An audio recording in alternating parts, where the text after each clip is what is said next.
I just don't know what to say, yeah. I'm reading this, looking at this, having a lot of distraction. Of course, helps really to firm our practice in the Buddha. Isn't it? The more distraction we have, the firmer becomes our Buddha. That's what we believe. If you just do 1 hour of meditation a day, it is really good. Once we start to get over 8 hours or 10 hours or 12 hours, and then 15 hours, and then 16 hours or 17 hours or 18 hours of practice a day, the Kilesas tell us clearly that is too much. We just cannot concentrate anymore. And because we are used to listen to the voice of the Kilesas, they tell us this is right, and then we believe that this is right, and they tell us this is wrong, and we believe this is wrong, who else should we believe? We have nobody else to believe than the things that we believed in since we were born. We believed our parents a little bit until they forbid us this and forbid us that, and then they made us do this and then made us do that, and our belief and our respect for our parents dropped away, bit by bit.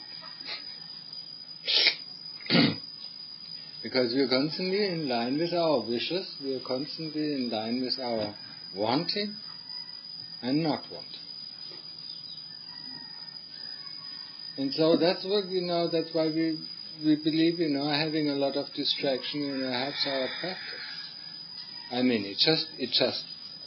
If it gives us any clue, and if it gives us any insight at all, a lot of distraction is the difference between distraction and practice. But if you don't have any distractions, our practice will just become firmer and firmer and firmer. But then we believe, because we cannot compare it to the distractions, our practice is nothing. It's just a lot of work, it's just a lot of bothersome. It just doesn't lead us anywhere. We are constantly, just believe this, we are constantly fooled by the Kilesas. There's just no way that we know at the moment what is the Kilesas and what is Dhamma. And some people read, this is Dhamma and that is not Dhamma. So then this is just another belief. They just read it and believe it and they interpret it, in their interpretation of what they think is Dhamma. It has nothing to do with Dhamma. If they are good, it comes close to Dhamma, or points in the direction of Dhamma. But what has the text of the books, or the scriptures, or the letters of the book have to do with the practice? Nothing. It's just the reading. It's just an interpretation. It doesn't mean that the books are not helpful. They are helpful. And the more they are about practice, the more helpful they are. If somebody talks about his practice, like in the biography of Ajahn Mun, or in the Padipada, the practice of Tanaja Mahabodhi, it is really encouraging. Fighting one's tiredness by sitting on the top of a cliff. The moment one knows one knocks off, one falls and shatters to death. Then all the tiredness is completely gone. Or going into a tiger-infested area. You don't go to sleep. You practice all day, all night long until the tiger moves away. And why do you think, these bhikkhus of the forest tradition are all crazy? They use these means, to overcome the Kilesas, the obnoxious Kilesas. They have ruled us, or they constantly rule us. not only this life, but the last billions of lives. Who ruled us? Avijja. So do you think, we can convince Avijja? No, I want to, I want this to be my last life, Avijja, please go away, I don't want you, I don't need you anymore. You think it will fudge?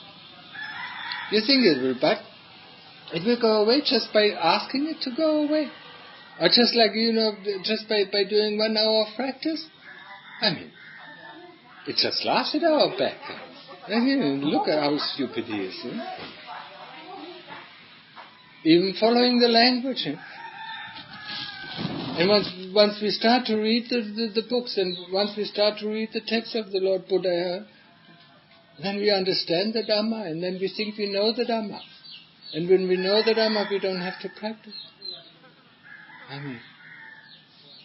It's still the realm of Avijja. It still is the realm of Avijja.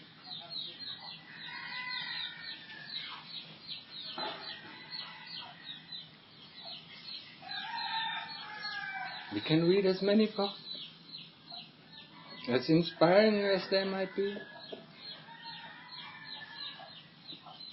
Day in, day out, it's much better to read than to read any other books. Certainly, this is that is one positive effect, constantly considering oneself as Dhamma. But there's a danger, as the Lord Buddha said. The danger is, if you grab a snake by the head, then that's okay. It's not dangerous. But he compared the Dhamma, to a snake. If you grab it by the tail, it just turns its head and bites you, and you die. And that's what he considered, learned Dhamma to be, a snake. If you do not grab it correctly. And what does it mean, to grab it correctly? Practicing. That's right. To practice in accordance with the teaching. Not in accordance what we think it is. Not in accordance to what we believe it to be. And now when I get into the talk, please close your eyes and center your attention on the heart to listen very carefully.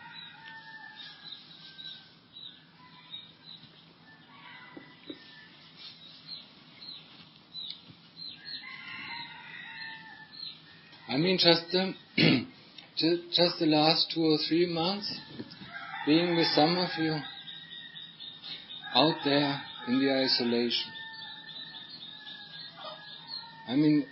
On a mountain where we are just alone. Some of us spend it in caves.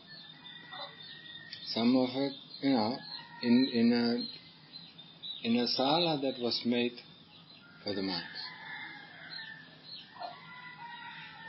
There was nothing else than the wind and the sun. That's all what was there. There were no lay people coming and disturbing us. We hardly did see any lay person. We had our one meal a day in the morning, where we saw a few of the lay people, or where you saw a few of the lay people. Much less than I saw when I went on Tinderpath, or when I went on my alms round. And then after we had our meal, we didn't engage into talking to the lay people. For you it is much more difficult, because you're not familiar with the language. We went up the hill, and we started to practice. Be it sunny, be it rainy, be it windy. What we had to drink was water, mostly water. In the evening, in a coffee. That's it. There were no sweets, there was no chocolate, there was no this distraction and that distraction, and then of course, this is not an easy way.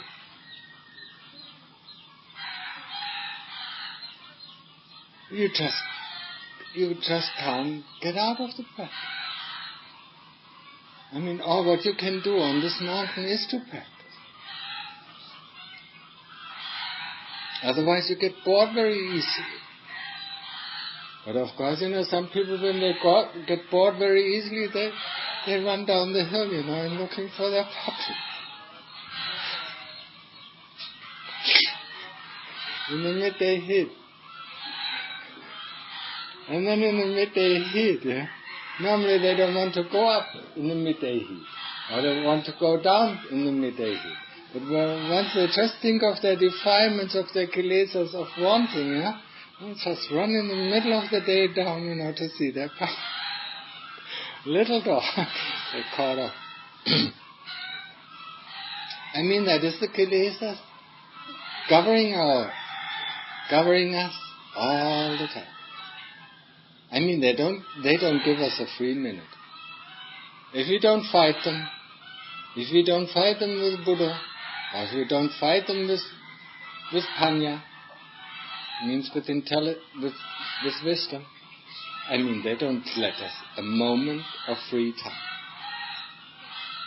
I mean, if we fight them with Buddha and we drop into Samadhi, then we know, the difference. Now it is without kilesa, constantly necking, constantly dragging on our skirt or on our trousers. I want this, I want this, I don't want this, I don't want this, I like this, I like this, I don't like this, I don't like this. Then we know the difference. But only if we can enter Samadhi, then we know the difference. If we still cannot enter Samadhi, the kilesas are constantly necking about this and necking about this. Not letting us do this and not letting do us that. And constantly complaining about why didn't I get enlightened? I've been here already 3 weeks. I mean, it has nothing to do. I mean, it is still a mild form of Dutangas. The moment we get into areas that are really tiger infested, or we're really going to fight our tiredness. We see, I'm getting too easily tired. Just let's sit at the top of a mountain. Let's sit at the top of a cliff. I mean, when I get tired and not off, I just fall over and scatter to death. I mean, there's nobody willing to fight. There's nobody willing to nod off. I mean, you don't nod off. I mean, you sit all the time. And trying your best, and it's a mark. Or you go in a cave, and then a tiger comes visiting and stays at the cave. Like it happened to Ajahn Chok or Ajahn Kok. I mean, he was tired and wanted to sleep, He just looked at the tiger who was in front of his cave, so he didn't get up. I mean, he practiced the whole night through. I mean, he was scared. And in the morning still the tiger didn't want to leave him. And he told him, now it's time, the whole night you haven't taken your food, it's time to take your food, it will be, the sun will be out in no time. And the tiger growled really loud. I mean, as if he wasn't just interested in having food. He just was observing or watching Ajahn Kau, or Ajahn Chok, to do his practice all night long. I mean, these are the perfect helpers for us to get into Samadhi, not only into Upachara Samadhi, but in Appana Samadhi, or sitting on the cliff, or going in a tiger-infested area. I mean, where there are just tigers. I mean, you don't fall asleep. You're just so afraid, you just drop into Samadhi very easily. And that is the whole purpose. That was the whole reason why, all of the forest monks, and especially, the monks that have turned into Arahants, chose that way. I mean, there is no way. And in Thai you say, there's a saying, if you want the baby of a tiger, there is no way that you cannot go into a tiger cave. You have to go into the tiger cave to get the tiger baby. And do you think that the mother The tiger mother gives you your baby freely, without a fight. You really think that? You really think that you can convince a tiger mom that she gives away her tiger baby without fighting? And not only fighting, but fighting to her own death? And that is just a synonym for our spiritual path. Fighting against the tiger mom who keeps the tiger baby. And the tiger mom is nothing else than Avijja. Until Avijja is not completely destroyed, we cannot have the tiger baby. And that means our true form, Nibbana. I mean, the tiger mom is going to protect Nibbana all the time long. It won't let go of it. And we cannot enjoy it until we haven't fought Avijja to the death. I mean, just ask yourself, how much are you willing to give in to this path of practice? You're coming all from the Western background. I mean, in the Western world, and especially in America, we have McDonald's.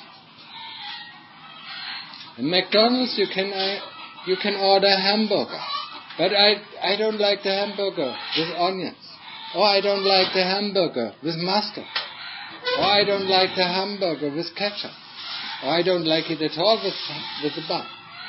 I mean, you order and you are the king. Because in America, the customer is the king.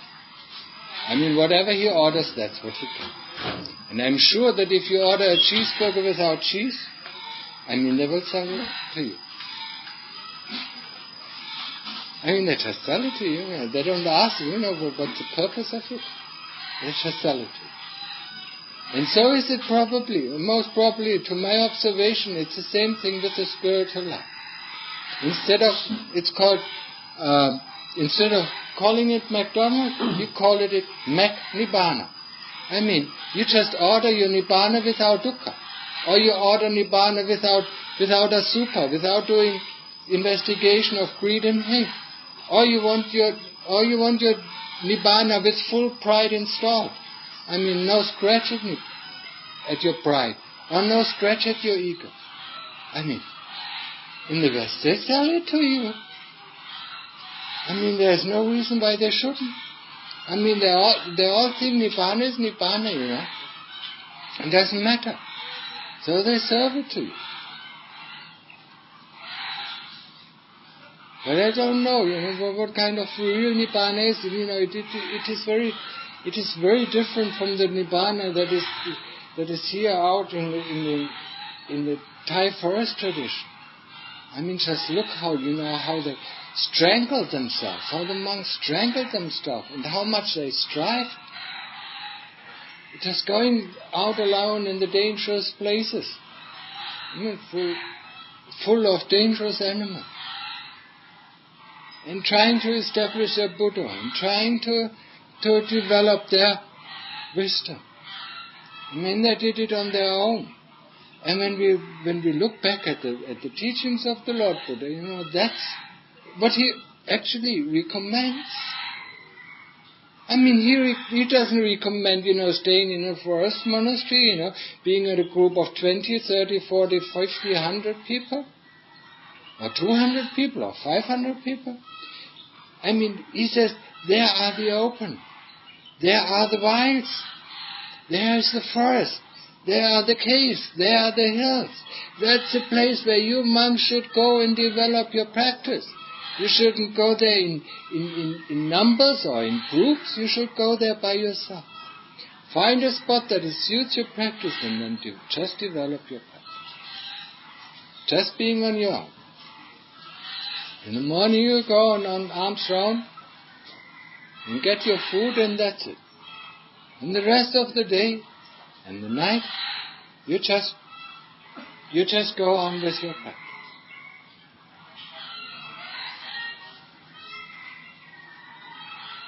I mean, just think about it. Coming from the Western background, with all this comfort, and now with the spiritual comfort of Nibbana, being in a meditation center, doing a 10 days retreat. Some people are up to it, I do a month retreat, And after this month retreat, I certainly get my diploma that I'm a stream enterer. These meditation centers, probably the more they cost, the more comfortable they are.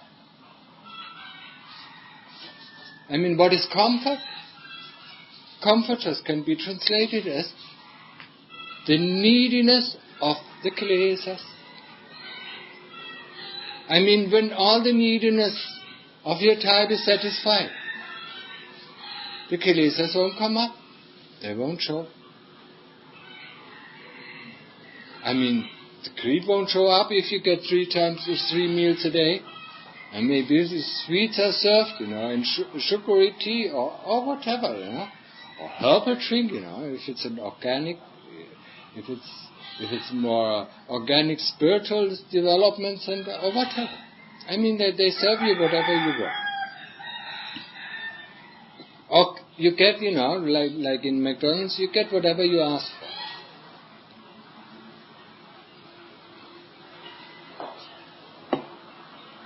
Oh. Just think about it. Ask yourself, is this the way how to overcome greed and hate? We just believe, okay, now we are Buddhist, and a Buddhist should not have any hate, and a Buddhist should not have any greed. So we go into these comfortable locations, and of course then greed and hate wouldn't show up. There's no need. We have all the things that we need. Where greed and hate are certainly going to show up are in lonely places, in fearful places, in threatening places, in places where you don't get enough food, or where you get the food that you don't like, and just have water. You have no communication, no TV, no telephone, no books. All what you're confronted is with your little pity soul. And then you see the power of the kilesas. You just see. They just convince you of anything, that this place is not okay, this place is just terrible. I don't have anything, my practice does not develop because I'm constantly fighting this greed and anger. And this greed and anger, if I satisfy my greed and let out my anger, this is much more profitable for my practice.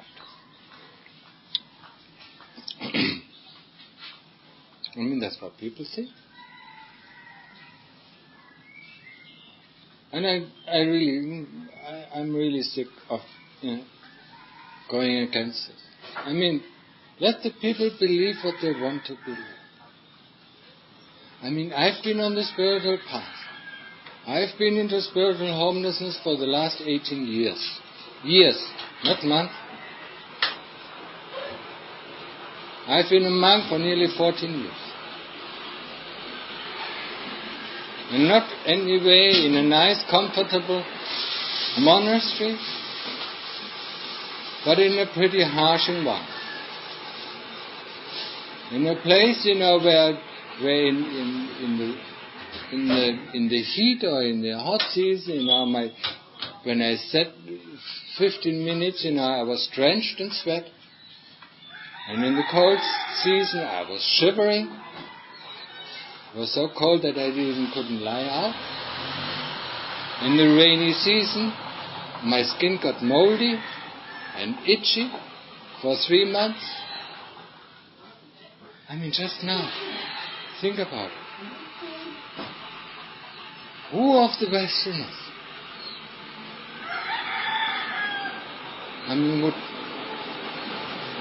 would be able to tolerate this? He thinks this is too much torment. I don't need to punish his body. and he would leave. The moment he leaves, what I can say, that's the end of his practice. He won't get any further. But even this environment, it's a little bit rough on most of us, especially for the first years. We all have to think where we come from. When we come from America, we have to fight with bacteria we have never known of. We come from a completely disinfected environment. We use any kind of sprays to disinfect the household, the place where we are, the car where we stay. We disinfect everything and kill all the bacteria. In Europe it's a little bit better, but we still do use a lot of disinfectant. Now we come to a country, in Thailand, to a forest, to a jungle, where we are bombarded with these bacteria. It's hot, and in the hot or in the heat, the bacteria just grow like mushrooms. So we will have some difficulties with our body. Learning, teaching, or training the body to cope with this kind of environment. So we will experience the truth of the Lord Buddha, that the body is born, that the body gets sick, and the body gets old, and the body will die. We are face to face with this truth. Just going, from a disinfected country to a country like Southeast Asia, or in this case, Thailand. And the same thing is with our food.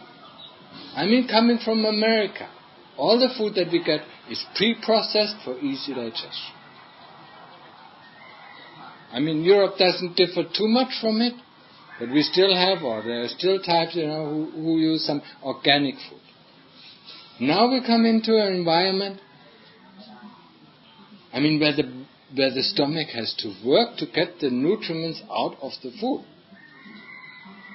It has to learn how to digest, because the food that we get here is not pre-processed. It's as natural as it is gross.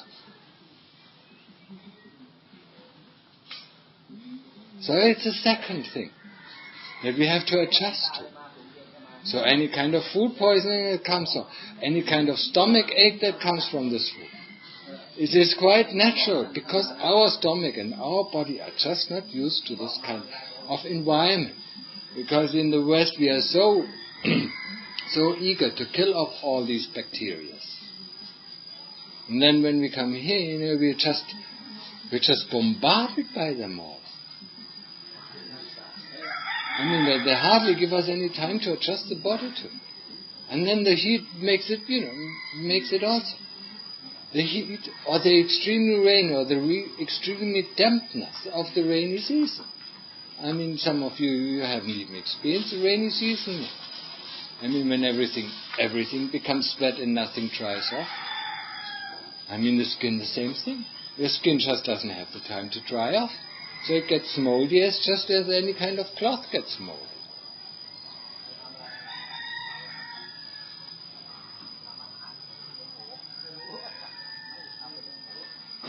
This is just a physical training.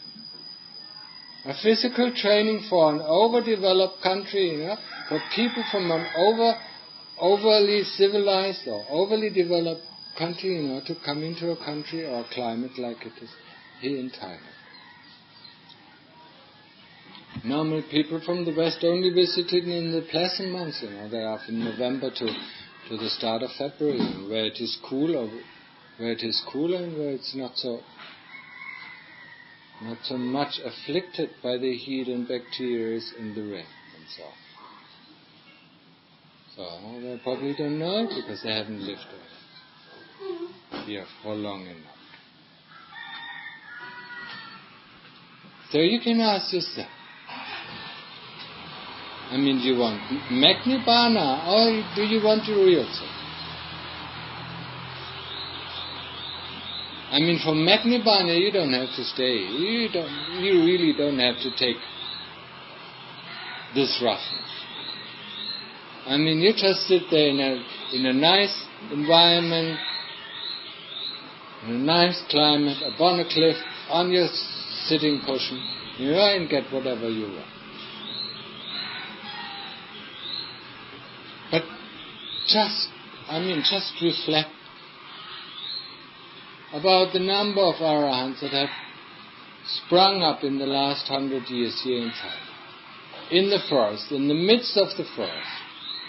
Of course, the Thais were used to this climate, so they used other things. They used the means of tigers, they used the means of dangerous places, of cliffs, of overhanging cliffs, of caves that are haunted, or the caves that have an owner, and nearly, like Achaman, nearly being killed by the owner of the cave because he thought, it's his cave, no monk should stay there.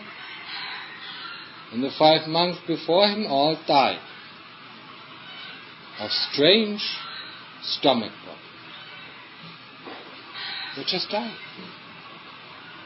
Achaman survived because he fought with the spirit of a spiritual warrior. He was not giving in to death.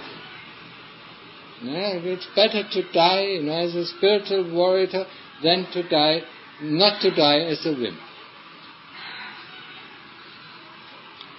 I mean, where is this? Where is this mentality? Is there something?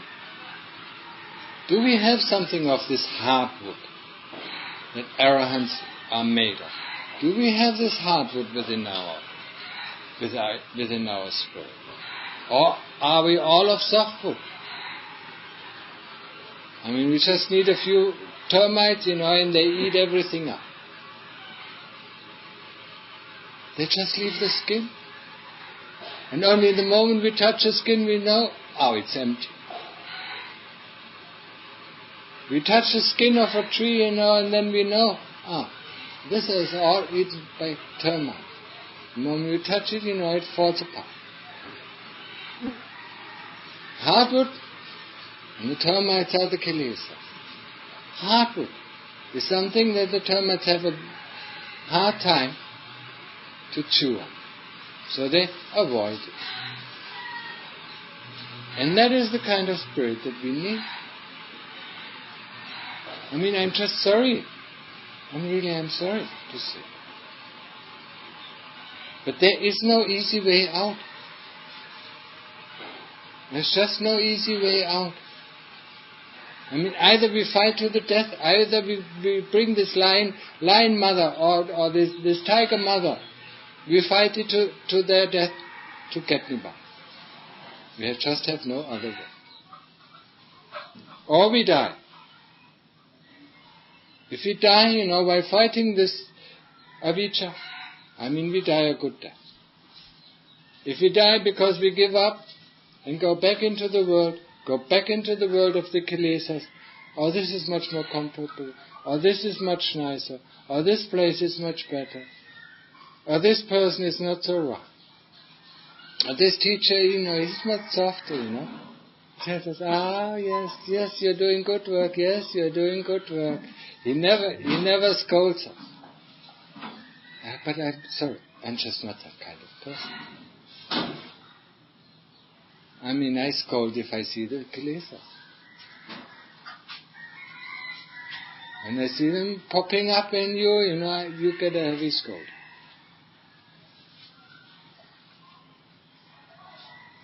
Why? Because I have trained myself, the moment I saw the kilesas within myself, to fight them off, to scold them off, to bring them down, to tear them down. That's my way of the last 18 years. Years, continuous years of practice. I didn't do it just for a month, and then get off the hook. And the next year I did it another month. And then the next year I did it another month. It was continuous practice, 18 years long. Up till now. trying not to let the kilesas hook me. Trying the moment I saw them within myself, and sometimes I didn't see them, so my teacher pointed them out to me, and the way he pointed it out, it is not always nice. Just in the meaning, what the hell are you think you're doing? I mean, do you know yourself? That's the way of his admonishment, of his scope. It's not, oh dear little brother, you have a black spot on your trousers.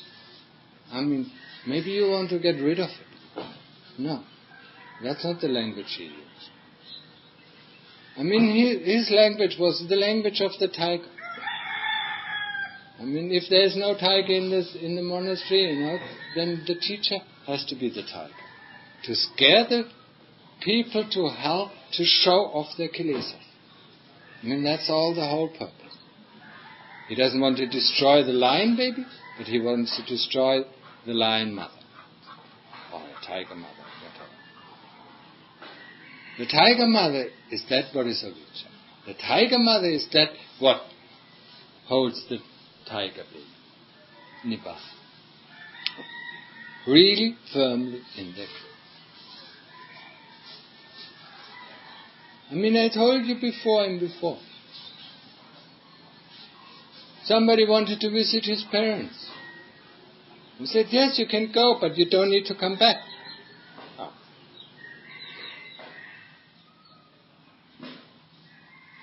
I mean, now you look at the monastery, the monks just go anywhere they like. Now they go to visit their parents, now they go to visit their friends, now they go to visit this place or that place, India, or, they go all over the place.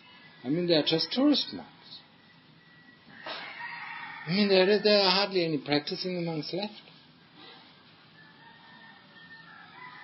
So he kept it. Within his monastery, he still kept it in line. He is the venerable teacher. The venerable meditation master. So if somebody felt sick, and felt he was in need of some medicine, he said, oh, sure, you can go and see the doctor, but pack your things and never come back. I mean, just think of, from your background, from your Western background, are you ready to submit to such a teacher who only knows to scold, who only knows to admonish, who only stands in front of you when you did a mistake? There, what did you do? Where's your son? What the hell are you doing right now?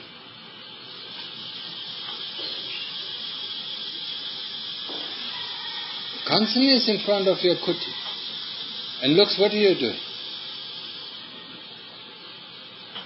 And if he catches you more sleeping than practicing, he kicks you. It's not a place for sleep. It's not a place for indulging into sleep.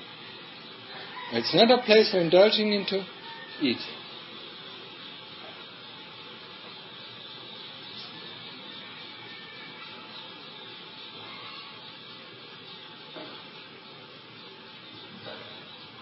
But, I mean, maybe I'm wrong, but from my experience with Westerners for the last 7 years, we just don't take this crap.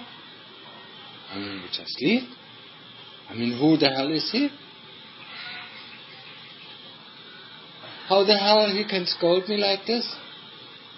I mean, I'm not a child. I'm a grown-up adult. I don't need to take this crap. That's what a Westerner normally thinks. I mean, believe it or not, in the terms of spiritual development, we're just little spiritual children, still wearing your diapers. And the diapers are full of shit. But because you think you're grown up, you take off the diapers and you throw it at your teacher.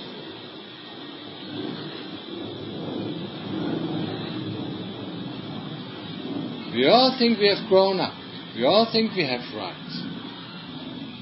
I mean, that is not the way of spiritual practice. Spiritual practice is the practice of generosity, respect, gratitude. Grateful for the teaching, grateful for the scolding he gives, grateful that he points out a flaw in our practice, grateful that he points out the things that we still need to develop, grateful for him that he shows us that there is still anger within us, or that there is still greed within us, putting his finger on it and having respect for him.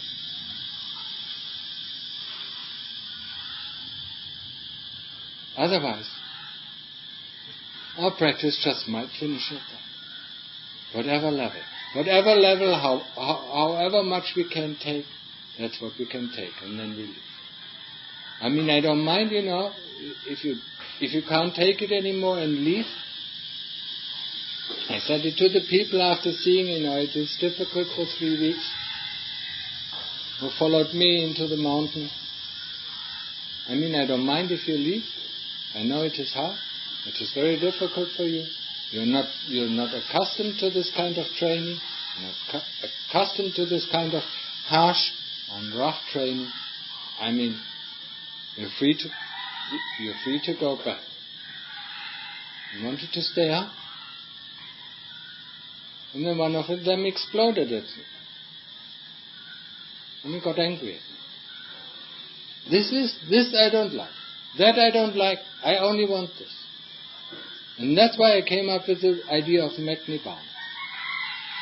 I mean, either you take it all, or you just leave it. I mean, I can only give you all. I can give you the food for enlightenment, to make up your spiritual practice, to get to the end of dukkha. You can take it, or you can leave it. This is completely up to you. But throwing up anger at me, I mean, that is not really up. He is not the only person who did it. I mean, I've met quite a few people. And that's why I reflected a little bit about it. In the last 7 years, I met quite a few people. I mean, just by telling the truth. This is like this is like that. I make people angry. And they shout out their anger at me, throwing their stones at me, or throwing their shit at me. I mean, I don't mind. I mean, we just have the saying in English. If you are sitting in a glass house, don't throw with stones. As long as we haven't gotten out of the shit of the kilesas, as long as we're still swimming or diving or are under in the mud of the kilesas or in the shit of the kilesas, I mean, it is very helpful to throw shit at a person who already has some ground under his feet, who already has the passage here, when he walks long enough, that within 7 lives he can reach Nibbana. I mean, he just needs to walk. We, who are spiritual children, still wearing our diapers, I mean, we still swim in the shit. The moment we take a hand and throw it, we will go under. And we have to suffer from and drink that shit. But we think, of course, we don't think it's shit. We think we are right and he is wrong. I mean, I just want to caution you. I mean, when you look at it, when you look at the spiritual development, the person who spiritually develops him, if he wants to reach Nibbana. And Nibbana is the top of the mountain. I mean, the higher he climbs up, the better his use, the better he sees. The better he sees, or the clearer he sees the path that leads up the mountain. I mean, people, and most of the people, and especially the people who criticize me, are all still staying down there at the foot of the hill, throwing up with a lot of effort. They are stones of anger. I mean, I don't even know if they reach me. If they reach me, they bounce off. And what kind of devastating effect? Now just think of it. The higher you throw the stone, the more devastating effect when it comes back down onto you. I mean, it just knocks you off. But people don't think. I mean, they think, I know it better. I've read it in the text of the Buddha. A bhikkhu should have right speech. What is right speech? Right speech is telling the truth. That is right speech. I mean, I don't hide anything. I tell the truth. I mean, if people don't want to hear the truth, please close your eyes, close your ears, and close your eyes, and don't listen to it. If you're insulted by the truth, I mean, I can't help you. Just close your ears and don't listen to it. But just don't get angry. I mean, you don't know where I am standing. The higher I am standing, the more devastating the effect is of criticizing me or throwing your anger at me.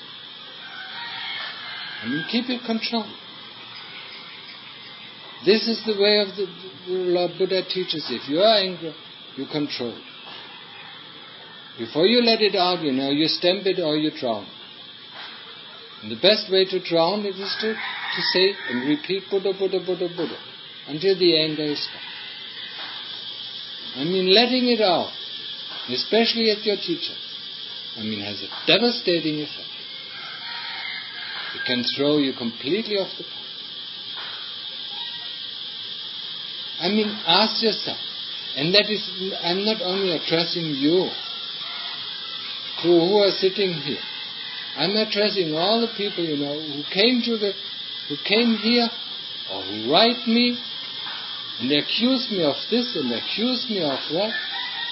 All the people when I went to Germany, there are especially two cities. I just gave a talk, and the people got so angry at me.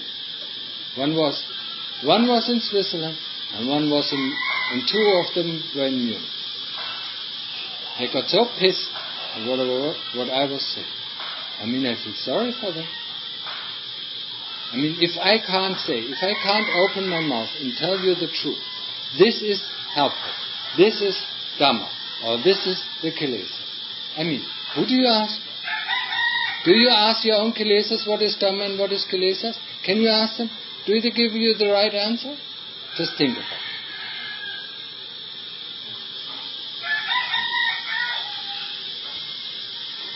Most of you are really standing in the foot of the hill, at the foot of the mountain. Do you know how the view is from up there? That is just exactly the way that I trained myself. That is why it comes out right now. There were 3 occasions, I remember, within the last 14 years, there were 3 occasions where I thought, why did Kenneth Mahaprabhu scold me in this way? Maybe he has misjudged me. And immediately the Dhamma came out like this. Who are you? Who the hell are you? You're standing still on the foot of the mountain. He's up at the top. If he doesn't know, how do you know?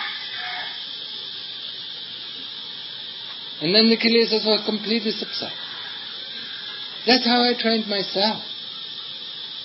So, what is left? To train you is the way I train myself. If you can't take it, if you think it's too rough, then it's up to you. It's completely up to you. You can go anytime you want. I mean, I don't keep you back. I mean, sometimes I think, sometimes I do have the impression that the students think, oh, it is so nice, we are his students, he must be so grateful to have so many students or so few students. I mean, without us as students, he's not a teacher. Isn't it? Of course I'm not a teacher. And I don't want to be a teacher. I never wanted to be a teacher. And especially now, after reflecting about the last 7 lives, how much worth it is, how much troublesome it is. I mean, just to teach the obnoxious kilesas of the West, to the utterly conceited. I mean, what kind of conceit is it? I know Dhamma better, because in the books it says like this and it's like this. My Dhamma doesn't come from the books. My Dhamma comes from the practice. From fighting the kilesas, from the moment I open my eyes to the moment I close my eyes. That's the Dhamma that I have. I don't have any other Dhamma. And that is pretty much in line with the Thai forest tradition. The Dhamma. I mean, that is the way that Tanacha Mahaprabhu teaches. And of course, some people don't like it. There will always be people who don't like it. There were, even at the Lord Buddha's time, there were people who didn't like it. The teachings of the Lord Buddha. They just didn't agree with the teachings. So they wanted to kill the Lord Buddha. I mean, and now we think, everything must be just nice and fine, One doesn't have to hurt other people. Where are we now? I mean, we completely lost the relationship. We completely lost the scale. The Lord Buddha was killed for his teaching, or they were trying to kill for his teaching, or at least defame him, or whatever, whatever means, We do know quite a few stories, in the suttas, where it is told us. They're trying to defame him, or they're trying to kill him. I mean, about Tanacha Mahaprabhu, I knew. They didn't like his teaching, or they didn't like what he said, so they hired a professional killer to kill him off. Just because of what he said. I mean, that must have provoked a lot of anger in these people, because he said. So they brought a professional killer. I mean, this professional killer tried to from the distance with a shotgun, but it just didn't go off. So he went with a revolver to his kuti and fired, from near distance, 3 or 4 meters, 6 shots at him, at his house. But Tanacha Mahaprabhu wasn't even hurt. None of the bullets ever reappeared. They went out of the revolver and just disappeared in the air. Just disappeared.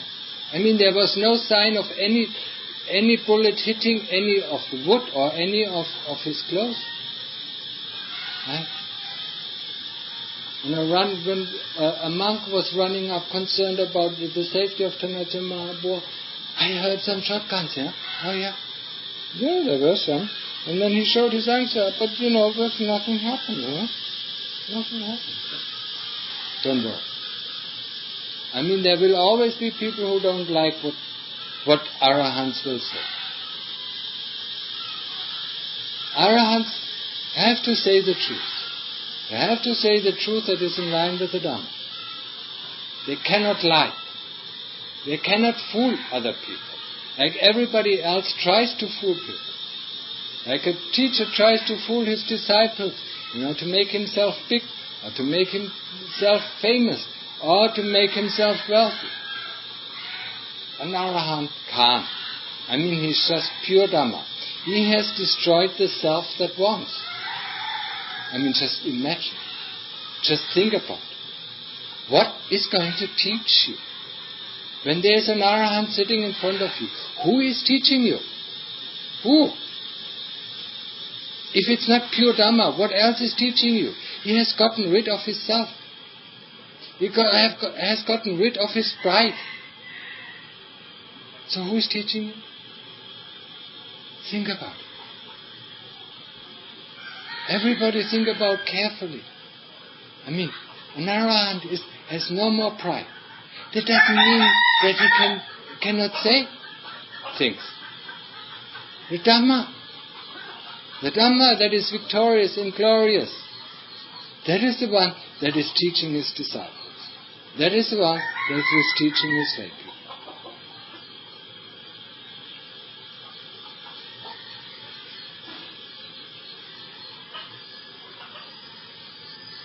But all what I get when I scold the Westerners that are come here, all that with me, or when I went to Germany, I mean, all what I get back is anger. This is outrageous. This is not in conform with the teachings of the Buddha. What do they know? What is in conform?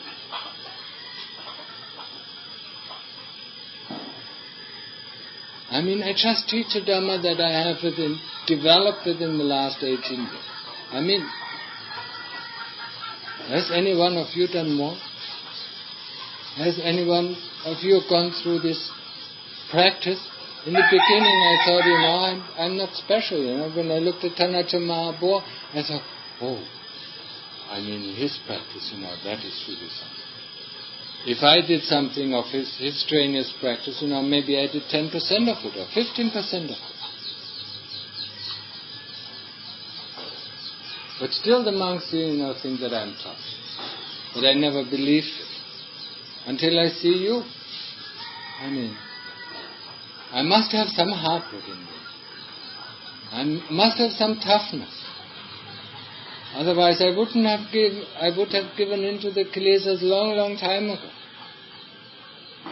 And without hardwood, you're just soft, you sway in the wind of the kilesas, if they blow north, you go north. If they blow south, you go south. If they blow east, you go east. And if they blow west, you go west.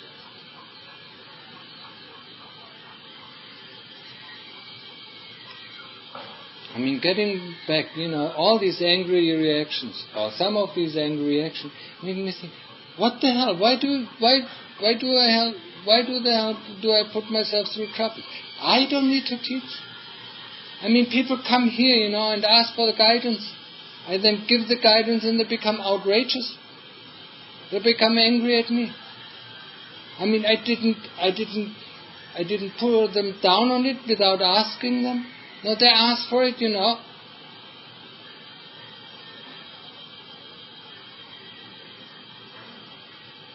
I just don't understand this. I mean, I don't need to teach. I can go wherever I want. And the last few years, with the exception, because of metta, I took you with me. Or some of you I took with me. Out of loving kindness, out of trying to help you, to get a grip in your spiritual practice, I took you with me. Normally I'm just alone and I'm happy. I'm just perfectly happy. And the less people bother me, the more happy I am. I mean, you can believe it or not. But if that is not going to stop you, I just will retreat somewhere. I mean, I just will hide and nobody is going to find me. I mean, Thailand is still a country where you can perfectly hide. And there are other countries, besides Thailand, you just disappear. I mean, I don't need to teach. I don't need to help. I mean, I help because I have metta. I really feel. I mean, I really feel that you are seeking guidance. That's why I help. And the person who really seeks guidance, I help. I'm always willing to help. Because I know what it is like, when you seek guidance and you don't find guidance. Or you don't find true guidance. That's why I'm happy. I just don't know. what I'm going to do. But At the moment I'm pretty much, probably because of this reflection, I'm pretty much fed up of going to teaching or going anywhere. I mean, I just go for myself. I'm happy. I'm just happy with myself. I mean, when I went to this village, just 2 days before we left, there was a funeral. And at the funeral, there were some people who, the Thais are all Buddhists, at least in name. So some of them, some of them trying to pay respect to the Buddha, to the Dhamma and the Sangha. They invited the monks to chant, and so I took place. But most of them, were sitting on the hill, smoking and drinking, not even interested. And then, I just scolded them off, like hell.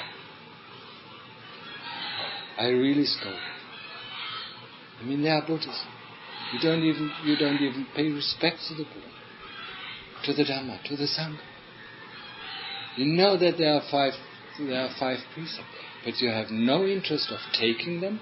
You have no interest of keeping them. Do the hell you know where you're going? Don't you know that you're going straight down to hell? I mean, I was scolding them for quite a while. And the next day, I was going on Pindabat, assuming nothing.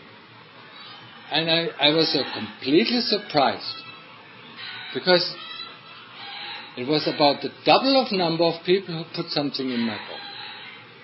And the number of people, the villagers, put something in my bowl was nearly double. Then they put it on normal days. And when I came back to the monastery, I was amazed, because quite a few more people came to the monastery, came to bring food into the monastery, to offer to the monks. And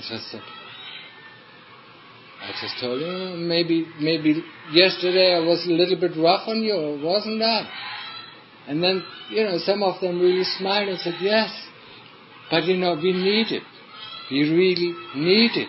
We really need somebody who puts you back in the track, who puts our attention on what is true and what is wrong, what is right and what is wrong.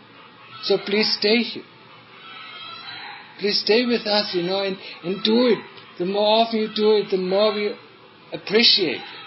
I mean, that is just completely the opposite of the Western attitude, isn't it? Just think about it. And actually, when I came here, I thought, I just came alone.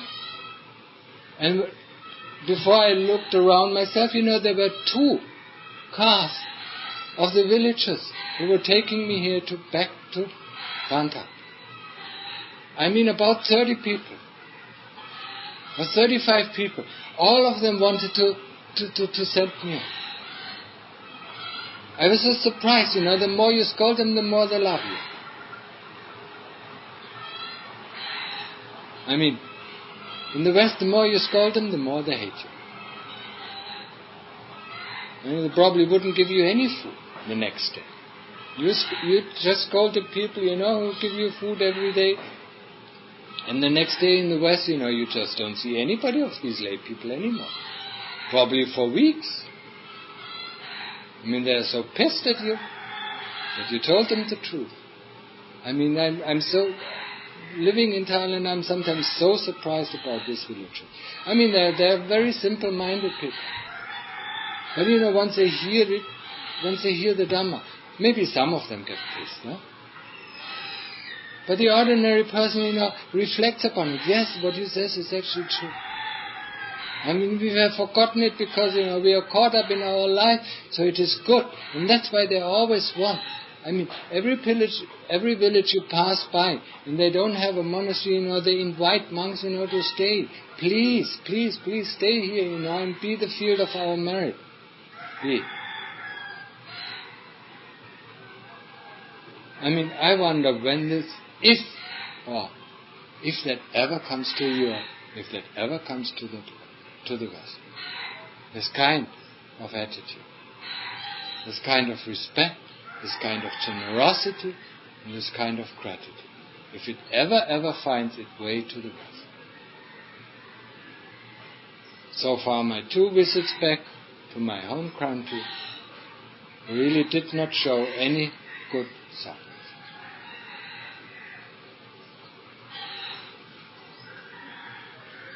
So I just wonder what is going to happen. Is the real kind of Buddhism really coming back? Is it really developing in the West? Or is just the kind of Nibbana? That is what really drives people. I want my Nibbana fast, within 2 minutes, and customer satisfaction guaranteed. That's the kind of Nibbana we want. That's the kind of spiritual enlightenment we want. That's what we read in the text. I mean, we read in the text, he enters the first jhana and enjoys the bliss. Then, after a while, he thinks the bliss is too exciting. He enters the second jhana and enjoys all the joy. And then after a few hours, he thinks, this joy is still too exciting. And then he enters the third jhana and then he enjoys the peacefulness. And then he thinks after a few hours, he thinks, this peacefulness that is still too bothersome. And then he goes into the stillness of the fourth jhana. And after the stillness of the fourth jhana, or the calm of the fourth jhana, he reflects about his previous lives, and he understands the nature of karma, and he just gets in line. I mean, it says in some sutras.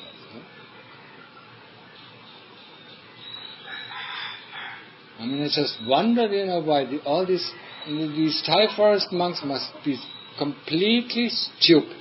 I mean, they must be complete fools. To drag themselves through dangerous places, to go into cremation camps, to get caught, by infectious diseases, nearly to die or faint of pain. I mean, they must be completely fools to get in line. I mean, they're stupid. And from the Western point of view, of course, we think that's stupid. I mean, you just go in the first, second, third, fourth jhana, you reflect about your previous lives, and then you get enlightened. That's it. Everything else we don't want. And especially we don't want anybody who shows us our greed and shows us our anger. This we don't want. We don't want to see our greed, and we want to see our anger. We just want to hide it firmly under the skin. And if somebody obnoxious like me comes, and puts a finger on the wound, and the anger comes up, then of course it's me that who is guilty of the anger. It's not the owner of the anger who is guilty that his anger explodes. It's a person who points at the faults of the others, who shows them the anger. In the teaching of Thanata Mahaboa, he constantly was on out. Like one of the senior Western monks said, it was always a cooking pot of anger, especially for the Western disciples. Because he was scolding them, they had to do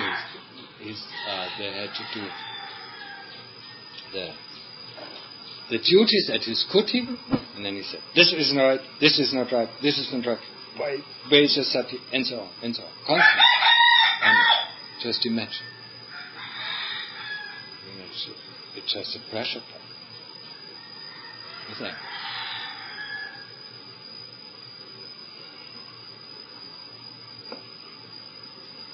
But of course, we just go to make Nibbana and just order one Nibbana. Within 2.5 minutes we get it. It's guaranteed. If you don't get it in this time, we'll get it for free. First jhana, second jhana, third jhana, fourth jhana, reflection. I mean, I do want to meet a person who has gone this path. I mean, so far I've met only the people who really nearly killed themselves off in the dangers of the forest, in the dangers of the jungle. Constantly under strenuous effort. I mean, sitting through the night and breaking, and so that their skin is break. I mean, Tenachin says his skin was literally breaking and bleeding. That's how he trained himself. I mean, compared to this, I value his teaching, but probably people from the West don't even understand it. They don't even think why it is necessary. I mean, I can get it into my culture, by what is it? Internet TV or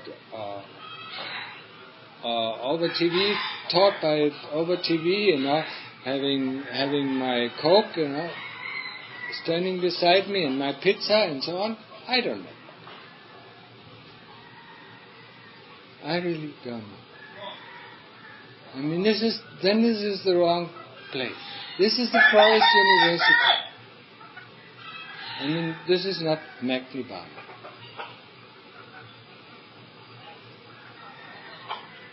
So, and with this, I end my talk.